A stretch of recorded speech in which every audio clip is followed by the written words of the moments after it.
The children were crying, and Inez Talbot had run out of ways to quiet them. She stood in the middle of the dusty main street of Caldwell, Kansas, in the blazing July heat of 1878, holding 4-year-old Rosie against her hip, while 7-year-old Thomas clutched the hem of her traveling dress with both fists, and she felt the full crushing weight of every single mile she had traveled from St. Louis pressing down on her spine like a stone. The stagecoach had broken an axle 2 miles outside of town, and the driver had left them on the roadside with their single battered trunk and the instruction to walk. So she had walked, in the heat, with 2 children. And now she stood here, sweat-damp and road-dusted and utterly alone, and every face in this town seemed to be looking straight through her. The man at the land office had told her, without looking up from his ledger, that the deed to her late sister Clara's homestead claim was disputed. That the man who had sold it to Clara's husband, before both of them had died of typhoid fever within 3 weeks of each other, had filed a secondary claim, and that the matter was tied up in a territorial dispute that could take months, maybe years, to untangle. Months. Years. With 2 small children and exactly $14.30 in her purse. Inez felt something shatter quietly inside her chest. Not her resolve, never her resolve, something softer than that. Something that had been hoping, against all reasonable evidence, that this would be easier than she feared. Rosie buried her face in Inez's neck and sobbed harder. Thomas, too old and too proud to cry, was doing that terrible thing boys do where they press their lips together so hard their faces go white. That was when she heard the boots. Steady. Not hurried but purposeful. The kind of boots worn by a man who had somewhere to be, and intended to get there. "You look like someone just pulled the floor out from under you," said a voice, low and even, and Inez spun around fast enough that Rosie startled and grabbed her tighter. The man standing before her was tall and broad in the shoulders, with a sun-darkened face and dark brown eyes that were calm in a way that felt almost alarming given the general chaos of her situation. He wore a battered hat pushed back on his head, a work-worn shirt with the sleeves rolled to the elbows, and a marshal's badge pinned to his vest that caught the afternoon light. Inez looked at that badge and felt the first flicker of something she could not yet name. Not relief. Something more complicated than relief. "I am fine," she said, because she had been saying those words so long they had become almost involuntary. "Yes, ma'am," he said, and there was no mockery in it, but also no agreement. "I'm Nelson Mercer. I'm the Deputy Marshal here in Caldwell, and you look like you've got a problem that needs someone with a badge to listen to it." And Inez Talbot, who had not asked anyone for help in the 3 months since she had buried her sister and her brother-in-law, and packed 2 orphaned children and the remnants of her own ruined life into a single trunk, looked at this stranger with the calm eyes and the steady boots, and she told him everything. It had started, as so many ruinous things do, with a letter. She had been living in St. Louis, working as a seamstress in a dry goods establishment on Olive Street, when word had reached her that her sister Clara was dead. Clara, 2 years younger than Inez's own 26 years, had gone west with her husband Daniel Brewster 18 months before, full of hope and terrifying optimism, to stake a homestead claim in the Cherokee Strip region near the Kansas border. She had written letters home, cheerful and brave, describing the endless sky and the hard work and the baby rabbits that appeared in the mornings near the well. And then the letters had stopped, and then the telegram had come, and then Inez had stood in her small rented room in St. Louis holding a piece of paper that told her both Clara and Daniel were dead, and had left behind 2 children who were currently in the care of a neighbor woman named Mrs. Holt who could not keep them indefinitely. Inez had not hesitated. There was no betrayal of love in what she did next. There was only clarity. Clara had been her blood, her best friend, the girl who had slept beside her in the same narrow bed through all their cold childhood winters in Missouri. Clara's children were not strangers. They were Thomas, who liked frogs and arithmetic, and little Rosie, who hoarded pretty pebbles in her pockets and called Inez by her first name because Clara had always wanted her children to think of their Aunt Inez as a friend. So Inez had given notice to her employer, sold her sewing machine to cover the stage fare, and set out for Kansas carrying her grief like a second skin and her unbroken determination like a weapon. She had not expected the deed to be disputed. She had not expected to arrive in Caldwell on a broken stagecoach with $14.30 and 2 crying children and nowhere to go. Nelson Mercer listened to all of it without interrupting, which in Inez's experience was not something men in positions of authority were in the habit of doing. He stood there on that dusty Main Street with his hat pushed back and his arms crossed loosely over his chest, and he listened. And when she finished, he did not offer her empty reassurances or tell her not to worry. He said, "The man filing the secondary claim is Chester Doyle. He's done this before. He finds claims that belong to people who have died and files disputes knowing the heirs won't have the resources to fight back. It's not technically illegal, but it's close enough to wrong that it makes my jaw tight." "Can it be challenged?" Inez asked. "It can be challenged," Nelson said. "It takes paperwork and it takes time and it takes someone who knows the territorial land laws well enough to argue them.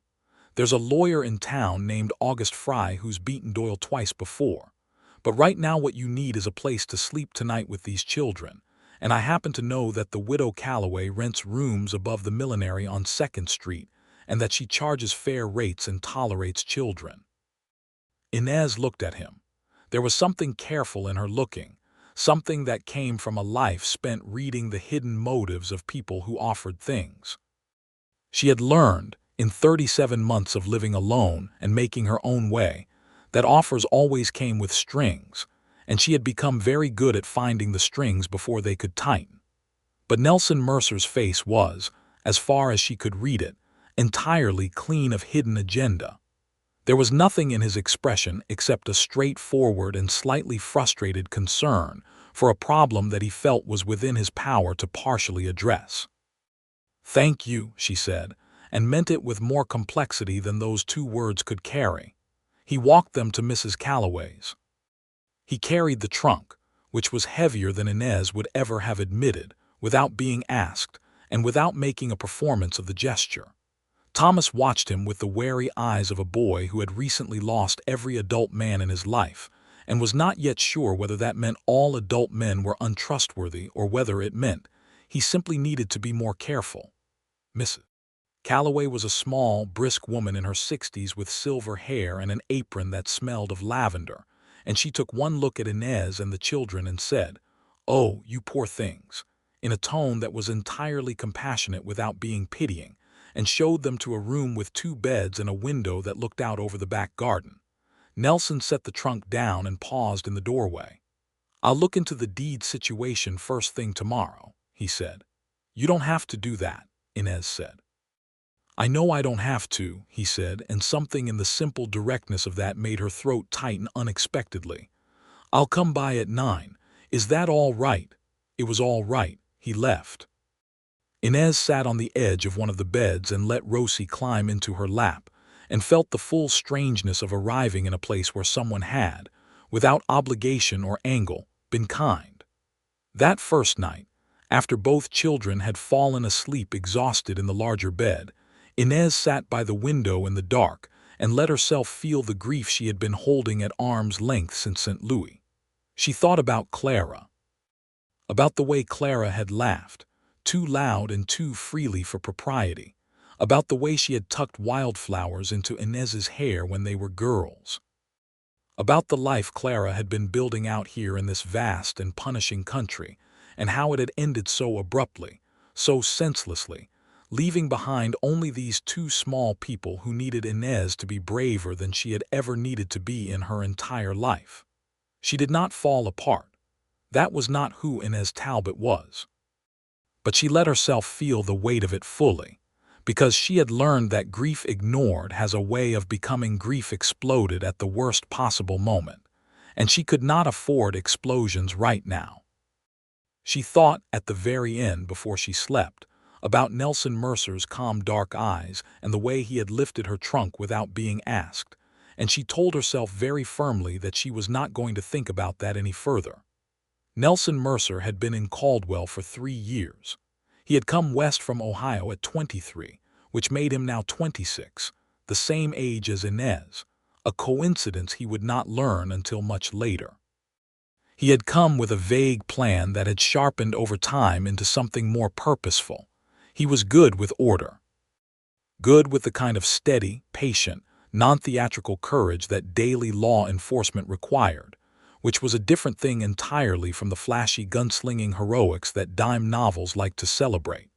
He did not enjoy confrontation, but he was entirely unafraid of it, which was a useful combination in a town that sat on the Kisham Trail and received cattle drives and the men who followed them with regular and raucous frequency. He was not a man who thought much about his own loneliness. He had work to fill the days and a small house on the edge of town that he had built himself over 2 summers, and he had the habit of contentment that some people are simply born with. But there were evenings, long and blue and quiet, when he sat on his porch and watched the sky go purple and orange over the prairie and felt something missing that he could not name with enough precision to go looking for it. He had not expected to feel it named, suddenly and completely, by the sight of a woman standing in the middle of a dusty street holding a child and refusing, despite everything, to look defeated. He came to Mrs. Calloway's at 9 as he had promised. Inez was already downstairs at the small breakfast table, the children beside her, Thomas eating with the efficient urgency of a child who has learned not to be sure when the next meal is coming. The sight of that made something twist quietly in Nelson's chest. He sat down when Mrs. Calloway offered him coffee, and he told Inez what he had already begun to piece together. Chester Doyle's secondary claim was filed 3 weeks after Daniel Brewster's death, which suggested to Nelson that Doyle had been watching for exactly this kind of opportunity. The claim was technically valid under territorial law, but there were provisions in the Homestead Act of 1862 that allowed blood relatives of original claimants to continue and assume the claim, provisions that Doyle was likely hoping Inez did not know about. "August Fry will know those provisions," Nelson said. "He's a sharp man and he hates Doyle on general principle, which tends to make him work harder." "I have $14, Inez said, very directly and without apparent embarrassment, because Inez Talbot had long ago decided that shame about poverty was a luxury she could not afford. "What does Mr. Fry charge?" Nelson studied his coffee cup. "He'll take the case for what you have and work out the rest when the claim is settled in your favor. I'll make sure of it." Inez looked at him with that careful, searching look. Why are you doing this? It was a fair question and he had been expecting it. He considered the honest answer, which was complicated and had threads in it that he was not yet ready to pull on, and he settled for the true part of it that he could say cleanly. "Because what Doyle is doing is predatory and this is my town, and I don't like predatory things happening in my town," he said. "And because those are 2 children who have already had enough hard things happen to them." Thomas, who was apparently listening to everything adults said with the intensity of someone compiling evidence, looked up from his plate and studied Nelson with those wary eyes. Then he went back to eating, which Nelson somehow understood was a form of provisional acceptance. Inez let him help. It was not easy for her. He could see that. She had the posture of a woman who had learned that relying on others was a trap with a delayed trigger, and every time she allowed him to do something on her behalf there was a brief flicker in her expression that looked like she was bracing for the moment when the help would reveal its hidden cost. But she was also practical enough to recognize when pride would damage the children's future, and her love for Thomas and Rosie was, he quickly learned, entirely without vanity. August Fry was indeed sharp and did indeed hate Chester Doyle on general principle. He reviewed the Brewster deed within an hour of meeting Inez and confirmed what Nelson had suspected. The Homestead Act provisions were clear. Inez's status as Clara's sister and the appointed guardian of Clara's minor children gave her standing to assume the claim, and Doyle's secondary filing was a coercion tactic dependent on the heir not knowing their rights. "He files these things like fishing lines," August Fry said, a small, neat man with spectacles and a voice like a judge, "and he waits to see who doesn't know how to pull free. Miss Talbot, you are going to pull free." Inez sat very straight in the lawyer's office and nodded, and afterward, on the boardwalk outside, she turned to Nelson, and he saw in her eyes a complicated mixture of relief and fierce, renewed energy that he thought was one of the most remarkable things he had ever seen on a human face. "How long will the legal process take?" she asked. 4 to 6 weeks, Fry thinks," Nelson said. "Maybe sooner if the circuit judge is sympathetic." "I need to be working during those weeks," she said. "I cannot sit and wait on charity." "Are you a seamstress?" She looked at him with slight surprise. "How did you know that?" "Your hands," he said simply, and then was briefly embarrassed by the observation and looked away. "Mrs. Patterson at the dry goods runs alterations and does not have anyone to do them since her last assistant left." It was another connection he had made, instinctively and overnight, because he had lain awake the previous night thinking about the problem of Inez Talbot's situation with the same concentration he usually reserved for difficult law enforcement puzzles. He had not examined why he was treating it with that level of dedication. He was not quite ready to examine it yet. Mrs. Patterson hired Inez the same afternoon. The pay was modest but steady, and Mrs. Calloway, who had by now taken a fierce maternal interest in the situation, agreed to look after Thomas and Rosie during working hours in exchange for Inez's help with the mending that always piled up in a boarding house. Inez moved through these first days in Caldwell with the focused efficiency of a woman who has survived enough upheaval to know that the best response to upheaval is simply to keep moving. She worked in the mornings at Mrs. Patterson's, came home at noon to eat with the children, worked again in the afternoons, and in the evenings sat with Thomas and Rosie in the back garden of the boarding house, where the light came in golden and late, and the prairie breeze was actually quite beautiful when it came from the west. Nelson found himself walking past Mrs. Calloway's with increasing frequency and decreasing pretext. He told himself it was professional concern. He told himself he was checking on the welfare of individuals involved in an ongoing legal matter. He told himself a great many things that he would have been embarrassed to say out loud, because they were all technically true and also entirely insufficient as explanations for why he had begun to time his evening patrols to coincide with the hour when he knew Inez was likely to be in the back garden. He stopped once, then twice, then regularly. He brought Thomas a small book about frogs that he found at the general store, and the expression on the boy's face when he opened it was one of the most gratifying things Nelson had ever witnessed. He brought Rosie a pretty piece of ribbon from the millinery downstairs because she had admired it when they had walked past, and Rosie received it with such solemn gravity that it made Mrs. Calloway laugh and Inez look away very quickly at something in the middle distance that Nelson did not think was actually there.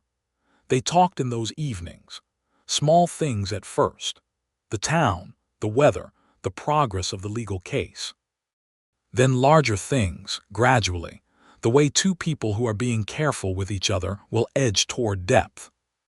He told her about Ohio, about his father's farm and the way he had known from very young that he was not a farmer by nature but something else, someone who needed the open space of the West and the particular kind of work that came with it. She told him about St. Louis, about the seamstress shop in the small cold room, and about Clara, talking about her sister with a careful directness that he could tell was deliberate, that she was choosing to speak her grief rather than pretend it was not there. "She would have liked you," Inez said one evening, and then seemed surprised she had said it and looked down at her hands. "Tell me something she would have said about me," Nelson said, because he wanted to hear her talk about Clara more, because talking about Clara made the shadows around Inez's eyes soften slightly. Inez thought about it. She would have said that you have a very honest face and that you should smile more, because she always thought men with honest faces were hiding something when they didn't smile enough. Nelson smiled then because he couldn't help it, and Inez looked up and saw the smile, and something moved across her face like light on water. Thomas had begun following Nelson on his morning patrols. Not immediately. It had happened gradually over the course of 2 weeks, Thomas appearing first at the edge of the boardwalk as Nelson walked past, then appearing already ahead of him at the next corner, then one morning simply walking beside him without explanation or invitation. Nelson matched his pace to the boys without comment, and Thomas, who had been watching and judging and filing evidence, seemed to decide that this was acceptable. They did not talk much on those walks. Thomas pointed out things: frogs near the water trough, the strange formations of morning clouds, the way the blacksmith's dog always slept in the exact same patch of shade. Nelson responded with genuine interest rather than performed adult enthusiasm, and Thomas, who had a very sophisticated ability to distinguish between the two, appreciated the difference. Rosie was simpler in her attachments. She had decided that Nelson was safe approximately 48 hours after meeting him, on no evidence that he could identify except perhaps that he had not once talked to her in the too loud, overly cheerful voice that adults often used with small children. She had begun reaching up to hold his hand when they walked and referring to him, for reasons Inez could not explain, and Nelson found both delightful and terrifying, as the tall man, with the specific proprietary warmth of a 4-year-old who has claimed something.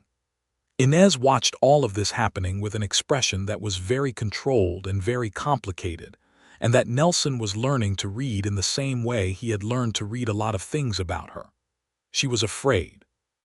Not of him specifically, but of the shape of what was forming between all of them, because she understood what it meant and what it required, and she had already lost so much that the idea of hoping for something, and then losing it again, felt like a trap she could not afford to spring.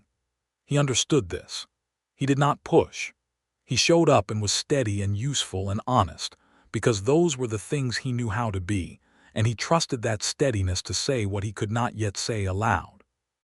The legal case moved faster than expected because August Fry was, as Nelson had indicated, motivated by a deep personal antagonism toward Chester Doyle's methods that translated into exceptional diligence. 3 weeks after their first meeting, Fry filed a comprehensive response to Doyle's secondary claim that cited 6 separate provisions of the Homestead Act, 3 precedent cases from the Kansas Territorial Court, and a documented pattern of Doyle's prior dispute filings that Fry presented as evidence of deliberate predatory intent. Chester Doyle, who had not expected this degree of resistance, came to find Nelson. Doyle was a thick, florid man with the kind of surface-level affability that Nelson had learned over his years in law enforcement meant exactly nothing. He came into the marshal's office on a Tuesday morning with the air of someone doing Nelson a favor. "Deputy," Doyle said, "I understand you've been taking a particular interest in this Brewster deed matter." "I take an interest in the legal situations of people in my town," Nelson said. "She's not from your town," Doyle said. "She's a woman from St. Louis who arrived last month with nothing but children and trouble, and the question of who has the stronger claim to that homestead is something that should be settled by the courts without outside pressure from local law enforcement." Nelson looked at Doyle with the full weight of his steady calm. "Mr. Doyle," he said, "August Fry is the one applying legal pressure through the proper courts, as is entirely his right and Miss Talbot's right. My interest is personal and has no bearing on the legal proceedings, but since you're here, I'll tell you plainly that I've been documenting your pattern of secondary claim filings, and I've written to the territorial governor's office asking whether there's basis for a broader investigation. That's something you might want to consider." Doyle's affable expression did not change, but his eyes went flat and cold. "That sounds like a threat." "It sounds like the job I was hired to do," Nelson said. "Good morning, Mr. Doyle." When Doyle was gone, Nelson sat for a long moment at his desk, The threat was real and it ran both directions. Doyle had money and connections, and a history of making things difficult for people who opposed him. Nelson had made an enemy today in a more formal and declared way than before, and he needed Inez to know that so she was not blindsided by anything Doyle might do. He went to Mrs. Patterson's at noon and found Inez at the back of the shop, bent over a wool coat that needed its collar replaced, her dark hair pinned up, and a measuring tape looped around her neck. She straightened when she heard him and read his expression immediately.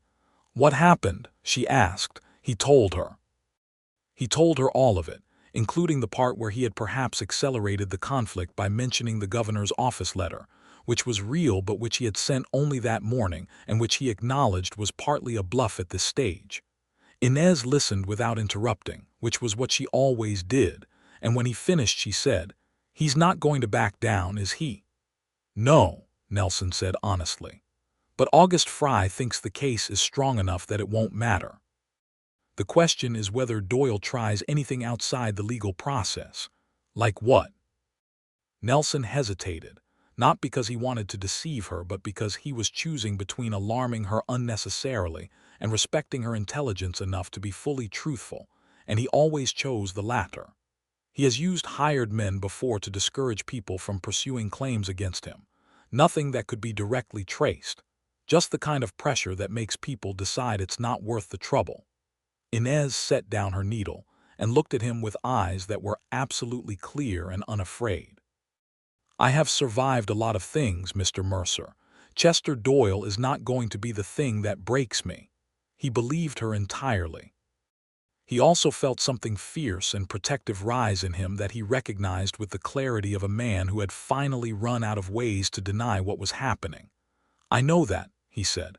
"I just want you to tell me if anything feels wrong, if anyone approaches you or the children in a way that makes you uncomfortable." "I will," she said, and then more quietly, "Thank you for all of it." They stood in the back of the seamstress shop with the dust motes floating in the afternoon light between them, and the particular charged quality of air that exists between two people who have been circling something inevitable. And Inez held his gaze for one long moment before looking back down at her sewing, and Nelson walked back out into the street and stood on the boardwalk for a full 30 seconds before his feet started moving again. The case was heard before the circuit judge on a Thursday morning in late August, 5 weeks after Inez had arrived in Caldwell. The courtroom was the back room of the territorial administrator's office, a spare, functional space with wooden benches and a single window that let in the flat, strong morning light. August Fry was precise and relentless. Doyle's lawyer, a man named Callister who Nelson privately thought had the ethics of a weather vane, argued the secondary claim on grounds that were technically valid but morally thin. Inez sat beside August Fry with her hands folded in her lap and her back very straight. She wore the best of her dresses, deep blue wool that she had altered herself to fit better, and her dark hair was neat and her expression was composed. Nelson sat in the back of the room because he was there as a private person and not in his official capacity, but Inez had looked for him when she came in, and the finding of him with her eyes had been quick and relieved and then quickly looked away from, and he had felt all three of those things as directly as if she had spoken them. The judge ruled in Inez's favor. The Homestead Act provisions were clear. Her status as Clara's sister and the legal guardian of Clara's minor children gave her standing to assume the claim. Doyle's filing was dismissed.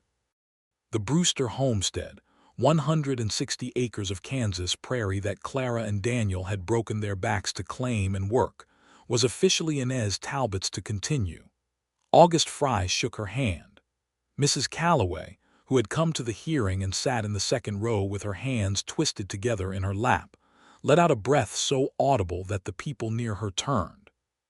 Thomas, who Inez had decided was old enough to be there, sat with his thin shoulders pressed straight and his chin up, and when the judge announced the ruling he made no sound at all, but his eyes went bright and wet.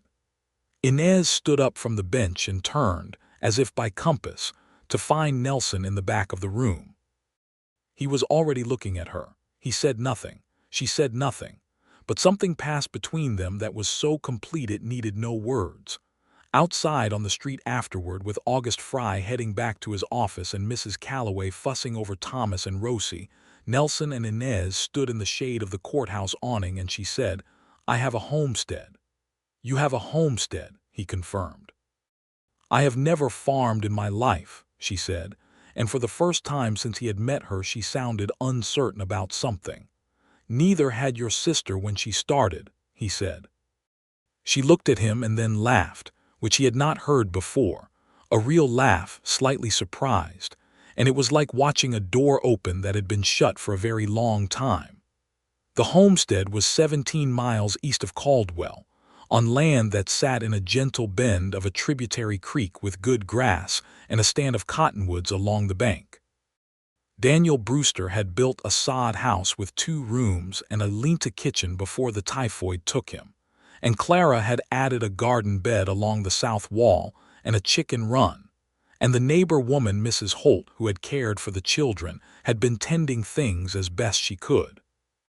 Nelson took Inez and the children out to see it on the Saturday after the ruling. He borrowed a wagon from the marshal's office, and they drove 17 miles along the trail, while Thomas asked questions about every bird and animal they passed, and Rosie fell asleep against Inez's side with her head on Inez's knee, and the ribbon Nelson had given her still tied in her hair. Inez did not speak much on the drive out. She was thinking hard. He could see it in the particular set of her face. When the homestead came into view, the sod house with its grass roof and the cottonwoods behind it and the sweep of prairie in every direction, she made a small sound that was not quite a word. "She loved it," Inez said, mostly to herself. "I can see why she loved it." They walked through the house, which was solid and dry and smelled of earth and something else, something domestic and lived in, that caught in Inez's throat. Clara's few personal items were still arranged on the shelf: a small looking glass, a pressed flower in a jam jar, a Bible with family names written in the front in Clara's neat, careful hand. Inez touched these things without picking them up. Thomas went immediately to investigate the creek. Rosie sat down in the middle of the garden bed and began collecting pebbles with the focused efficiency of a geologist on a mission. Nelson stood in the doorway and watched Inez stand in the center of her sister's 2-room house and decide something. He could see the deciding happening, the straightening of her spine, the small controlled breath, the lifting of her chin. "I can do this," she said to the house as much as to him. "I know you can," he said. She turned and looked at him, and the light from the open door was behind her, and her face was in shadow, but her eyes were not. "Why do you always do that?" "Do what?" "Say that you know, rather than that you think so or that you believe it will work out. You say you know." He thought about it. "Because I do know," he said. "Some things you can see clearly enough that there's no need for the hedging word." She was quiet for a moment. Then, "No one has ever been quite so certain about me before." "Then they were not paying close enough attention," he said, and the words came out simpler and more direct than he had planned. And Inez Talbot looked at him for a long moment in the half-dark of her sister's house with the prairie breeze coming through the door, and said nothing at all. But her eyes said something that he thought he would be thinking about for a very long time. They did not move to the homestead immediately. There were practical preparations to be made, supplies to be laid in for the autumn and winter, equipment that was either broken or missing to be sourced or repaired, and decisions about livestock and crops that required more understanding of farming than Inez currently possessed. She threw herself into this learning with the same focused efficiency she brought to everything. She read every agricultural pamphlet she could find, talked to every farmer who came through Mrs. Patterson's shop, and spent her evenings making lists in the notebook she carried everywhere. Nelson helped. He could not help. He brought her the pamphlets and connected her with people who had useful knowledge, and on the weekends, drove her out to the homestead to work on the practical repairs with a determination that he told himself was community duty, and that everyone in Caldwell, with the possible exception of Inez herself, could see was nothing of the sort. The town had noticed. Caldwell was a small enough town that it noticed everything, and the sight of the deputy marshal spending his free time driving the new homesteader out to her land and teaching the homesteader's nephew how to judge the weather by cloud formations was the sort of thing that generated comment. The comment was overwhelmingly positive because Nelson Mercer was well-liked, and Inez Talbot had impressed everyone who had met her with her directness and competence and the obvious depth of her love for those children. Mrs. Calloway had expressed her opinion on the matter to approximately 11 people within the first week. August Fry had made a single dry remark about justice taking many forms. Nelson knew the town was watching. He did not particularly mind. What he minded, in the quiet of his house at night, was the question of timing, of how to move from this particular careful orbit into something that required him to be more directly honest about what he felt. He was not afraid of honesty. He had never been a man who hesitated to say true things. But he was afraid, in a way he was only beginning to understand, of the particular vulnerability of saying a true thing to a person whose answer mattered more than any other answer he had ever waited for. The moment came not with planning but with circumstance, which is how the important moments usually come. It was a Sunday afternoon in late September, and they were at the homestead together, Inez inside replacing the chinked mortar between the sod blocks where the autumn rains had begun to loosen it, Nelson outside mending the fence around the kitchen garden, when the sky changed in the sudden, dramatic way of the Kansas autumn, the light going green and the wind picking up and the temperature dropping 10 degrees in what felt like 5 minutes. He came inside. She was on a short ladder against the interior wall, and she turned at the sound of the door and saw his expression and climbed down immediately. "Storm," he said. "The children are with Mrs. Calloway," she said quickly. "I know. They're safe, but we should wait it out here. The trail back to town isn't safe to travel in weather like this on a wagon." They spent the next 3 hours in the 2-room sod house while the autumn storm passed through, rain driving against the roof and the small window rattling in its frame. The house was warm from the small iron stove in the corner, and the oil lamp cast a golden circle that made the 2 rooms feel smaller and more intimate than they were. They had supplies there, coffee and cornbread that Inez had made that morning, and they sat at Clara's table and ate and talked with the particular unguarded quality that being confined by weather produces. She talked about St. Louis in a way she had not before, about how alone she had been there, about the way she had constructed her life into something functional and dignified but essentially empty of the kinds of things she had imagined for herself when she was younger. "What had you imagined?" he asked. She was quiet for a moment, looking at her coffee cup. "A home, real one, not a rented room, someone to build it with." She paused. "Children, though I never expected to have them quite like this." "Is it what you imagined?" "Having them like this?" She looked up. "It is nothing like what I imagined, and it is more than I imagined. They are everything, but it is hard. Being everything to 2 people who have already lost everyone else, knowing that if anything happens to you, they have no one." The vulnerability in that last sentence was something she let him see deliberately, he thought, the way she did things with intention. She was showing him what she carried. "Nothing is going to happen to you," he said. She shook her head slightly, not dismissing his reassurance but holding it lightly. "You cannot know that." "No," he admitted. "But I would like very much to be one of the people who make sure of it." She looked at him steadily. The lamp between them was quiet, and the rain was loud on the roof, and her eyes in that light were very dark and very clear. "Nelson," she said, and it was the first time she had used his given name, and the sound of it in her voice was something he had not known he was waiting for until he heard it. "What are you saying?" "I'm saying," he said carefully, "that I have been trying to find the right moment for about a month now, and I think this is probably it." He paused. "I'm saying that I would like permission to court you, Miss Talbot, properly.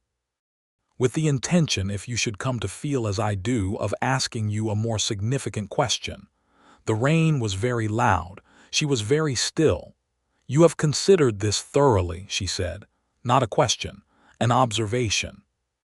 "I have considered almost nothing else," he said, and the honesty of that, the clean lack of armor in it, was visible to both of them. She was quiet for a long time.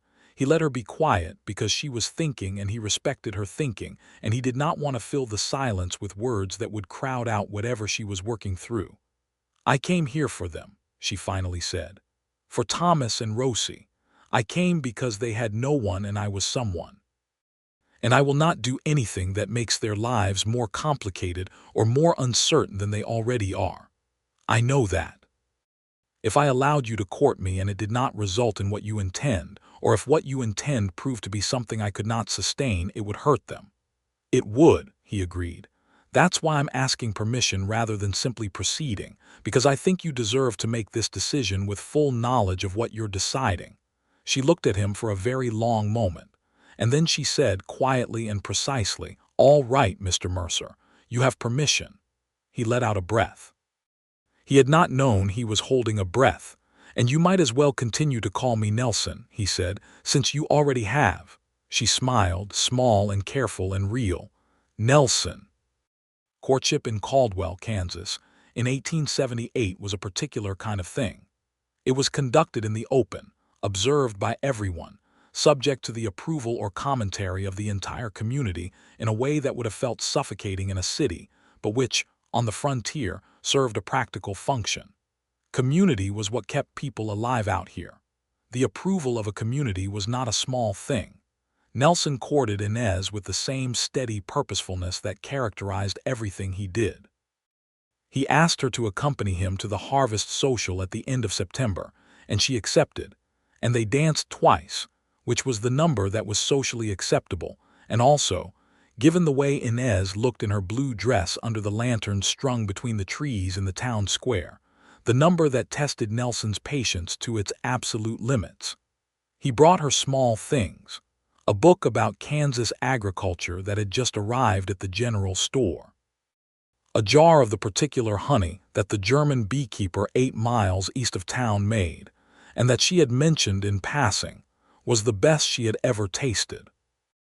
A small carved wooden fox that he had found at the trading post and that he bought because it had Rosie's quality somehow, a compact, bright-eyed, purposeful creature. He came to the homestead every Saturday and worked, and she worked beside him, and they learned each other's working rhythms the way people do when they are doing real physical labor together, the shorthand of bodies in shared effort, and it was its own form of intimacy. Thomas had stopped being wary. This had happened in the way things happen with children, not with a declaration or a moment, but gradually. A slow shift in the angle of his attention that, one day Nelson noticed, had become something comfortable and direct. Thomas began asking Nelson questions, real questions, about how laws worked and why some laws were different in territories than in states, about whether Nelson had ever been afraid in his job, about what had happened to his family back in Ohio. Nelson answered all of these questions honestly, including the last one. His father had died 2 years after Nelson left Ohio. His mother was living with his married older sister in Cincinnati. He wrote letters and received them and felt the particular distance of a person who has chosen a life that takes them far from where they started. "Do you ever wish you had stayed?" Thomas asked. "No," Nelson said. "But I sometimes wish I could bring the good things from there here." Thomas considered this with the careful seriousness he gave everything. "If you and Aunt Inez got married," he said, with the direct and devastating logic of a 7-year-old, "then she would be your good thing from here." Nelson was very still for a moment. "She would be," he agreed. Thomas nodded, as if this settled something he had been working out, and went back to the task of hauling water from the creek for the kitchen garden. Inez's feelings for Nelson were growing in a way that she was observing with a mixture of wonder and old familiar fear. The wonder was because she had not expected this. She had arrived in Kansas in grief and crisis and necessity, and she had not anticipated that the place that received her crisis would also contain this. The fear was because she knew what it felt like to lose people. She knew it very precisely and very recently. And the more she cared about Nelson Mercer, the more clearly she could see the specific shape of the loss it would be if something happened to him or to this. She examined this fear one night in the same careful way she examined her grief, not as something to be defeated, but as something to be understood. What she found, sitting with it honestly, was that the fear was real and the fear was valid, and the fear was also not a reason to refuse what was being offered. Because the alternative to being afraid of losing something was not having it in the first place, and the more she sat with that alternative, the more clearly she recognized it as a kind of slow loss in itself. Clara had been brave. Clara had packed her family and come west and built something real in this country and loved it with her whole heart for as long as she had. The typhoid had been a catastrophe, a senseless and terrible one, but the loving had not been a mistake. The building had not been a mistake. Inez decided, in the particular way she made all her important decisions, with careful thought and then complete commitment, that she was not going to let the fear make her smaller than she was. She told Nelson this on a Saturday in October when they were working on the homestead, and the children were playing near the creek, and the cottonwoods had gone gold, and the light was the extraordinary amber light of a Kansas October afternoon. She did not make a speech of it. She simply said, "I think I am falling in love with you, and I want you to know that I have decided to let myself."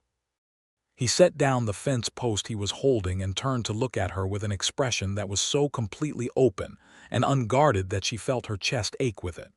"I have been in love with you," he said, "since you stood in the middle of the street holding that child and refused to look beaten."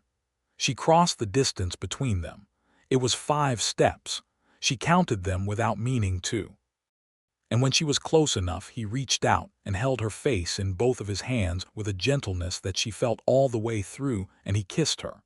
There in the amber October light on the land she had come to save, with the children's voices carrying from the creek, and the cottonwoods gold above them, and the prairie going on forever in every direction. Thomas appeared from the direction of the creek approximately 45 seconds later and observed the situation with a scientist's precision. Then he turned around and went back to the creek without saying a word, which was, they would later agree, the most diplomatic thing he had ever done. Nelson asked Inez to marry him on a November evening in Mrs. Calloway's back garden, because that was where this had started, and it felt right. He went down on one knee in the November cold dusk and held a ring that had been his grandmother's, a simple gold band with a small garnet that he had written to his mother, and asked her to send, having told his mother in the same letter enough about Inez that his mother had written back a letter of 4 pages that was approximately 80% enthusiasm and 20% instructions. Inez said yes. She said it clearly and without hesitation, which was the most purely joyful thing Nelson Mercer had ever heard in his life. Mrs. Calloway, who had been watching from the kitchen window, could be heard producing a sound of profound satisfaction that was audible through the glass.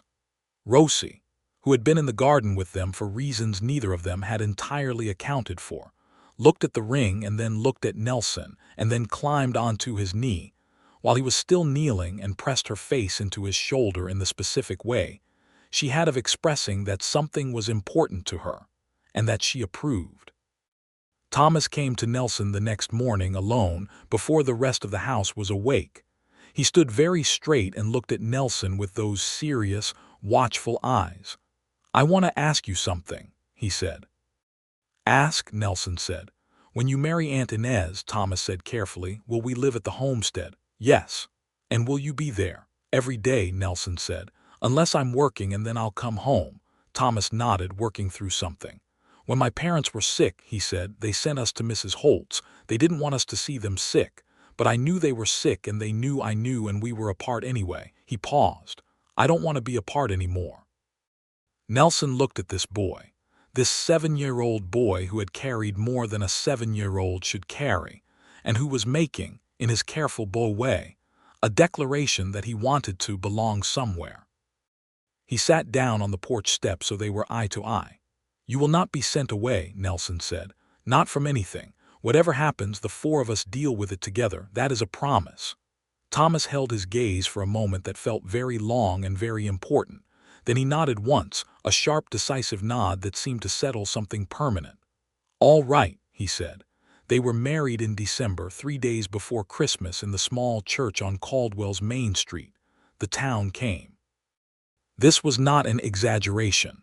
The pews were full, and there were people standing in the back and along the sides, because Caldwell had watched this happen and had opinions about it that were uniformly positive and wanted to be present for the conclusion. Inez wore a cream wool dress that she had made herself from fabric Mrs. Patterson had given her as a wedding gift, and her dark hair was dressed with small winter flowers that Mrs. Calloway had somehow produced from her mysterious and apparently inexhaustible stores. She walked down the aisle with Thomas on one side and Rosie on the other, and the sight of the three of them coming toward him made Nelson forget, briefly, how to breathe.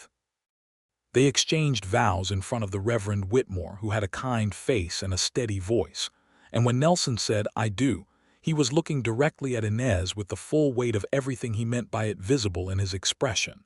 And when Inez said, "I do," her voice was clear and certain, and she was smiling, really smiling, the free, uncaught smile that he had been working to earn since that first day in July. He kissed his wife.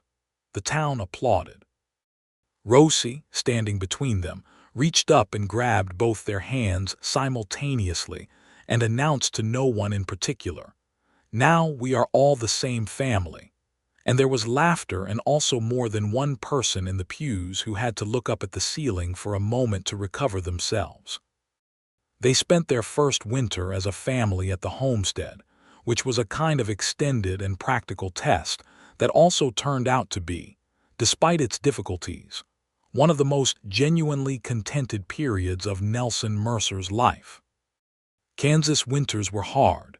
The cold came off the prairie with a directness that was entirely without mercy, and the sod house, warm as it was, required constant management of the fire and careful conservation of wood stores. They managed. Inez turned out to be, once she had the practical knowledge that her first months in Caldwell had been spent acquiring, an excellent homesteader. She had the attention to detail that good farming required, and the unflappable problem-solving ability of someone who had been managing difficult situations since childhood. She put up preserves in quantities that astonished even the most experienced farm wives who visited, and she had turned the kitchen garden into something that, by the following spring, would yield more than they needed. Nelson was home most nights, riding the 17 miles from Caldwell in the afternoons and leaving before dawn in the mornings, until the chief marshal, a practical man named Blevins who had been watching this situation for months, suggested that Nelson might consider taking on the deputy position that had just opened in the smaller town of Harper, only 6 miles from the homestead. It paid slightly less than the Caldwell position, but it meant Nelson could be home every evening, and Marshal Blevins, who had 3 children and a farm of his own, felt this was, on balance, the more sensible arrangement. Nelson took the position. Harper was a quieter town, which suited him, and the slight reduction in pay was managed without much difficulty by Inez's seamstress work, which she continued in town 2 days a week, having established a small clientele in Harper as well. Thomas started school in the spring, walking the 2 miles to the Harper schoolhouse with the son of their nearest neighbor, and coming home every afternoon with an intensity of opinion about the day's lessons that made dinner conversations considerably more lively. He was, his teacher wrote in his first-term report, exceptionally capable in mathematics and natural science, and showed a notable persistence in pursuing questions to their complete resolution, which was a teacher's way of saying he would not let a subject go until he understood it entirely. This surprised no one who knew him. Rosie was 5 in the spring and growing into herself with the same pebble-collecting, proprietary sunshine quality she had always had. She had a particular friendship with the neighbor boy's little sister that involved elaborate games in the creek shallows and the construction of what Rosie called a city for frogs. which Thomas had begrudgingly assisted with on the grounds that the drainage system needed engineering. Inez and Nelson, in the evenings after the children were asleep, had the particular quiet intimacy of a marriage that was also a partnership. Two people who had both come to this with enough experience of difficulty to understand what they had. They talked about everything: the farm, the children, the town, the larger world that came to them in newspapers from Wichita and Kansas City. They disagreed about things with the directness of two people who respected each other enough to be honest. They laughed. They had, without either of them quite announcing it, built something. There was a night in April when the spring storms were rolling through and the lamp was lit against the darkness, and Nelson was reading while Inez was mending, which was a scene so domestically ordinary that it should have felt small but which felt, to both of them, like enormous wealth. "I have been thinking," Inez said, not looking up from her work. "Tell me," Nelson said. "Clara wanted 4 children," she said. "She told me once when we were very young that she wanted 4 children and a house with a proper second floor and a garden big enough to get lost in." She paused. "She got 2 of the 4, and the house was a start and the garden is growing." Nelson set down his book. He was listening with his full attention, which was the kind of listening that Inez had learned over their months of marriage was both his gift and his invitation. "I think we should give Thomas and Rosie siblings," she said, and looked up. "If you want that." "I want that," he said, with a simplicity that left no room for ambiguity. She smiled, and it was the full, free smile, the one that was worth everything he had done to earn it. "Good." Their first child together was born in February of 1880, a boy they named Daniel, after Clara's husband, because it felt right to honor that name in a life that was being built partly from what Clara and Daniel had begun. Daniel Mercer came into the world in the sod house with the help of a midwife from Harper and Mrs. Calloway, who had driven out from Caldwell through the February cold, because she would not miss it, and he announced himself with a vigor that suggested he had inherited the collective determination of every person on both sides of his family. Thomas, aged 9 by then, sat outside the room during the labor with his arms crossed and a fierce concentration on his face that was entirely characteristic. When Nelson came out to tell him it was a boy and that both Inez and the baby were well, Thomas let out a breath that he had apparently been holding for several hours, and then said, "Good," in exactly the tone that Nelson himself used when things resolved as they should. Rosie went directly in and inspected her new cousin sibling with the proprietary precision she applied to everything, announced that he was acceptable, and then appointed herself his primary guardian, an appointment she took with complete seriousness for the next several years. Little Daniel grew up between 2 families' worth of love and the enduring open sky of the Kansas prairie, and he was followed, 2 years later, by a girl they named Clara Jane, who came out already looking for pebbles to collect, which made Inez laugh and cry at the same time in a way that was entirely comprehensible to everyone present. The homestead grew. Over the 5 years following their marriage, Nelson and Inez added a second room to the sod house, and then, in the summer of 1882, began building a proper frame house on the same land, a 2-story white-painted house with a porch along the front and a garden that was by then large enough to get thoroughly lost in if you were a child with a good imagination and a determination to explore. Nelson did much of the building himself on Sundays and during the long summer evenings, with Thomas beside him learning carpentry with the same methodical thoroughness he applied to everything. Chester Doyle had withdrawn his secondary claim the winter after the court ruling and relocated his land speculation operations to a different part of the territory, where Nelson had no doubt he continued his predatory practices, but where they were, regrettably, outside Nelson's direct jurisdiction.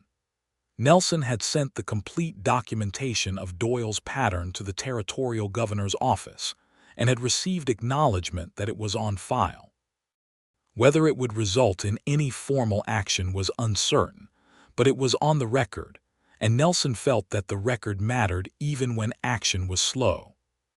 The letter he received in the spring of 1883 from August Fry, who had since moved his practice to Wichita, informed him that Chester Doyle had been the subject of a territorial investigation related to fraudulent land claims, that 3 families had come forward with documented cases, and that Doyle was facing formal charges. The justice was slow and incomplete, as most justice in this era of the frontier was, but it was real, and Nelson read the letter aloud to Inez at the kitchen table with the satisfaction of a man who had sent a stone rolling downhill several years before, and was only now hearing the sound of it arriving. Inez listened and then said, "Good," with a sharp, clean emphasis that made Nelson laugh. Thomas was 12 that spring and had already decided that he intended to study law, a decision he delivered not as an ambition but as a settled fact. He had been reading August Fry's old copies of territorial statutes for 2 years and had a firm and somewhat intense opinion about the inadequacy of legal protections for homesteaders and other frontier settlers who lacked the resources to defend themselves against organized land fraud. Nelson thought of Chester Doyle and felt the particular satisfaction of outcomes and believed Thomas would be an extraordinary lawyer. Rosie at 10 was a different kind of determined. She had a gift for animals that was recognized by every farmer in the area, a calm, intuitive ability to handle frightened or injured livestock that went beyond technique into something that looked like a form of understanding. Their nearest neighbor's mare had injured herself badly in a wire fence the previous autumn, and Rosie had spent 3 hours sitting with that horse, talking to her, and touching her with such steadiness that the animal had finally allowed treatment that she had been refusing from the adults for most of the day. The neighbor, a reserved man who was not given to effusive statements, had said to Nelson afterward that that girl was something else entirely, in a tone that was not a criticism.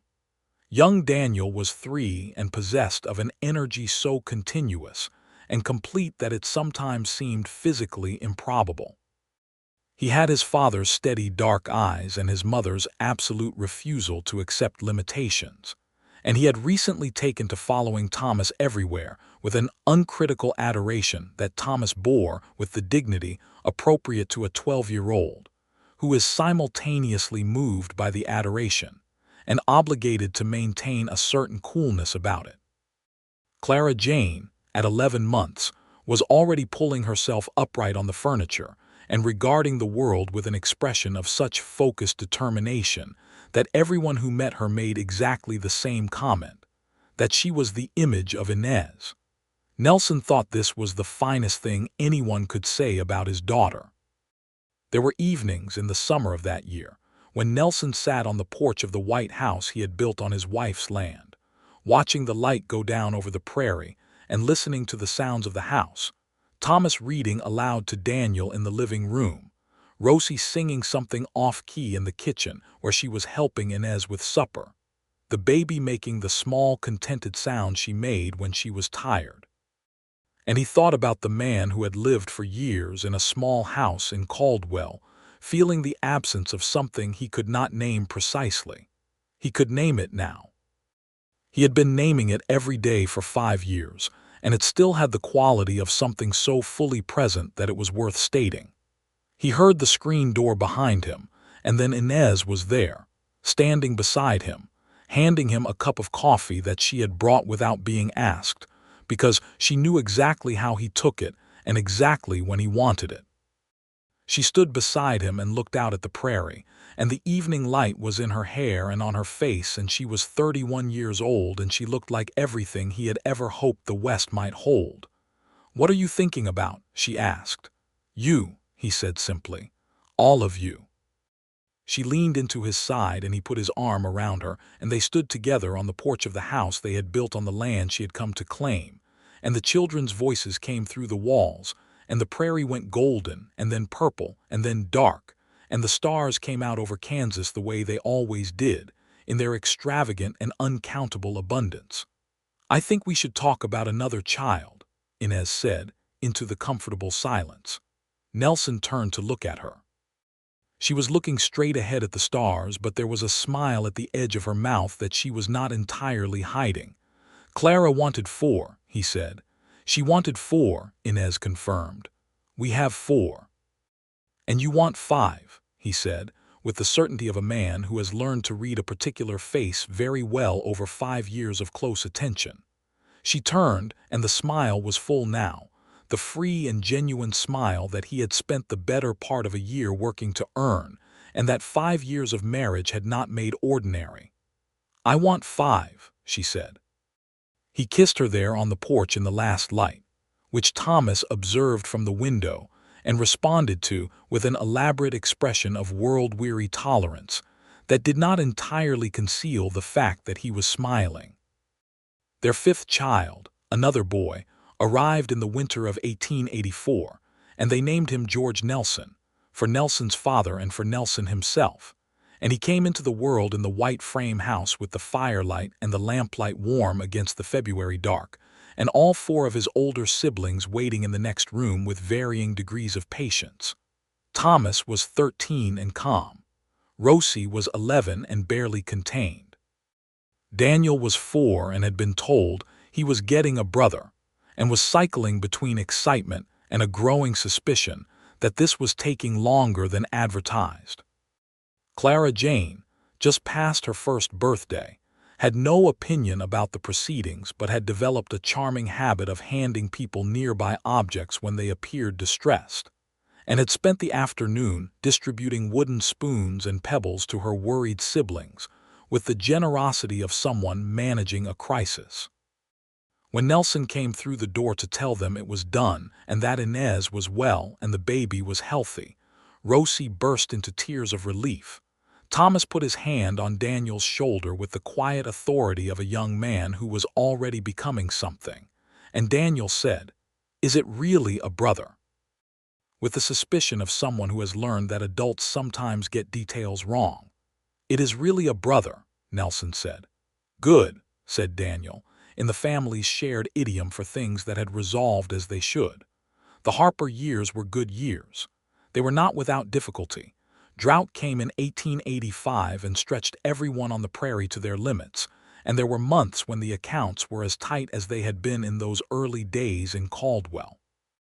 Nelson's salary from the marshal's office was steady and enough, and Inez's seamstress work, which she had never stopped entirely despite everything else she was managing, added the margin that meant the difference between worry and crisis.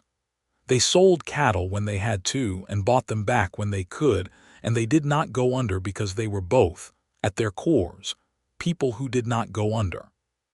Thomas, at 15, began riding into Harper on Saturdays to work in August Fry's former office, now operated by a young lawyer named Marcus Webb who had recently set up practice in town, and who recognized immediately that this boy with the legal statutes half memorized, and the tenacious habit of following arguments to their conclusions, was something worth investing time in. He taught Thomas research and filing and courtroom procedure, and Thomas absorbed it all with the same focused intensity he had brought to every other subject in his life. Rosie's gift with animals had become, by the time she was 13, something that the local farming community relied on in the way they relied on the farrier and the blacksmith. She assisted the regional veterinarian who came through Harper twice a month, and he had told Nelson, with the directness of a man making an unusual statement, that the girl should consider formal veterinary study, which was a difficult thing to arrange for a woman in 1885 but not, he said, an impossible one, and it was worth thinking about. Daniel, growing up in the full knowledge of being loved and belonging somewhere, was a bright and uncomplicated child in the best sense, meaning he had not been made complicated by the kinds of wounds that come from uncertainty about one's place. He was his father's shadow on the farm and his mother's in the kitchen, and he occupied both roles without self-consciousness. He also had a gift for getting other children to follow him that would later prove to be leadership. Clara Jane was growing into her mother's image in ways that went beyond the physical. She had Inez's directness and Inez's capacity for concentrated attention, and Inez's habit of deciding things thoroughly and then committing to them fully.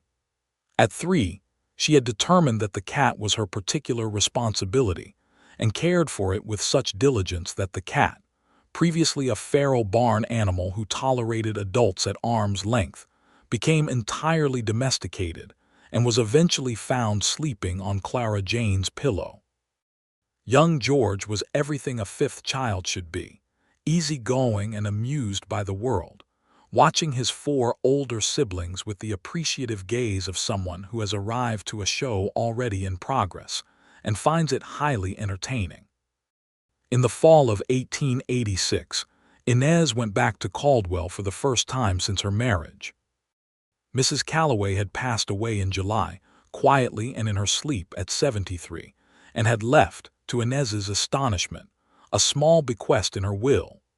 The millinery on 2nd Street that she had owned for 15 years, along with a note that said, in Mrs. Calloway's neat, determined hand, "Because you were the best thing that ever came through my door, and because this town should have your work in it in some permanent form." Inez stood in the empty millinery with its window looking out over 2nd Street, and its shelves still holding the last of Mrs.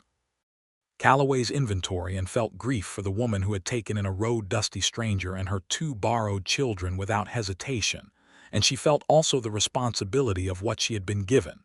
She discussed it with Nelson that evening with complete honesty. The millinery was worth something. They could sell it and put the money toward the farm or toward the children's educations, both of which were real and legitimate needs. Nelson listened to all of it and then said, "What do you want to do with it?" She was quiet for a moment. "I want to keep it," she said. "I want to operate it. Not in Caldwell. I don't want to move back, but Rosie needs real training in animal medicine and Thomas needs to be near Marcus Webb, and there will be opportunities for the younger ones too, as Harper grows." She paused. "But I want to keep it as a piece of Mrs. Calloway's. I want it to remain what she made it." "Then keep it," Nelson said. "It means periodic trips to Caldwell," she said. "It means some complexity." "We can manage complexity," he said. "We are very good at complexity." She laughed. It was still, after 8 years, the laugh he had been working to earn the first time he heard it. They kept the millinery. Inez hired a competent woman named Mrs. Voss to manage it day to day, visited quarterly, and maintained it in the spirit in which it had been left to her. The small income it generated went into a fund that she called, in the family ledger, the education account. By 1888, Thomas was 17, and Marcus Webb had told Nelson privately that the boy was the most naturally talented legal mind he had encountered in his 12 years of practice, and that if arrangements could be made for him to study law formally, the investment would be one of the finest things the family ever did. The University of Kansas in Lawrence had a law program. The fees were not inconsiderable.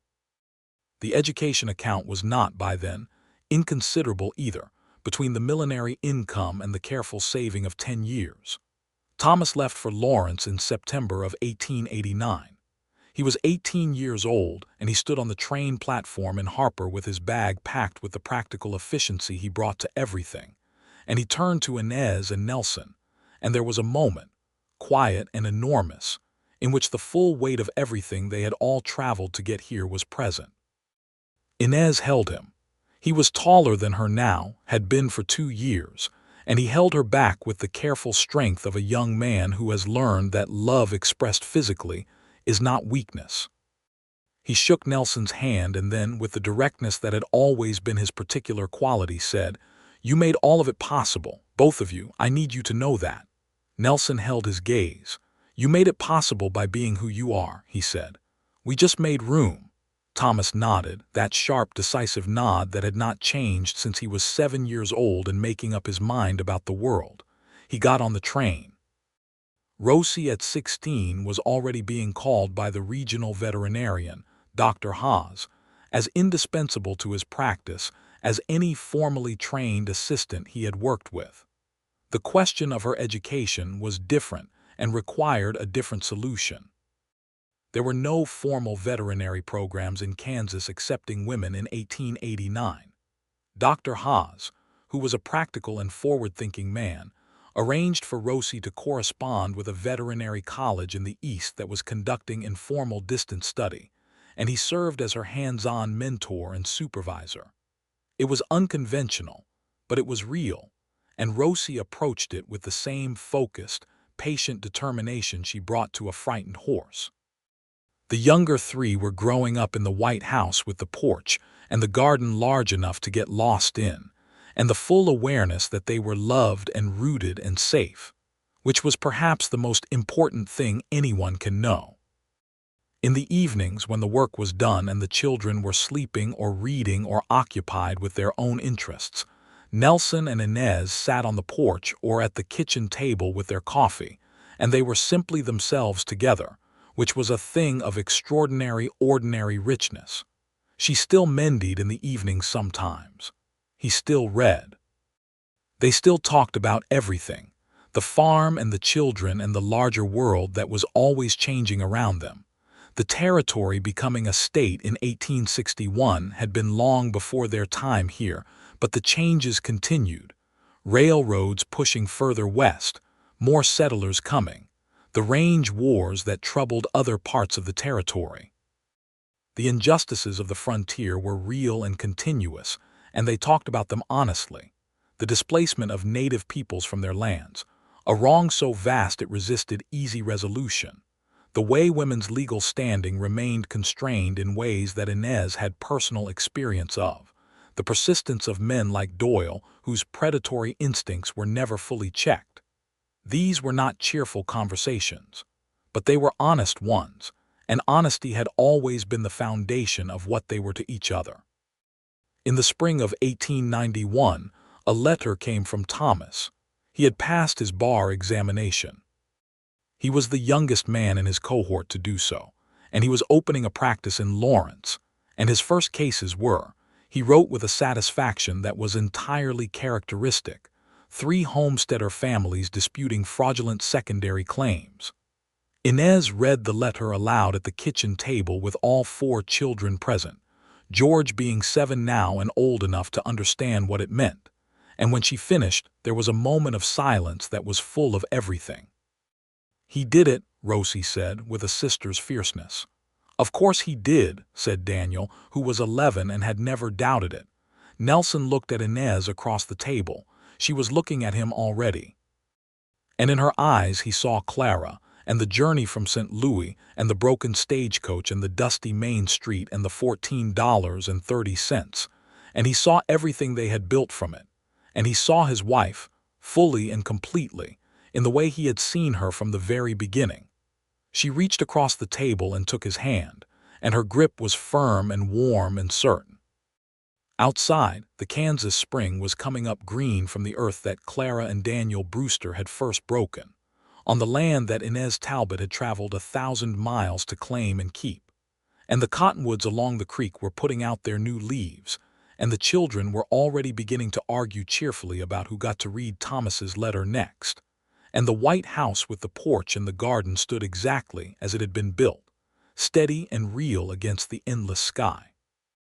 Inez Talbot had come to the frontier carrying her late sister's children and her own unbroken spirit, and the man who met her there had made room for all of them, had made room deliberately and with the full knowledge of what he was doing, had built his life around the shape of what they were together, and it had turned out to be the finest thing he had ever built, finer than any house, more permanent than any law.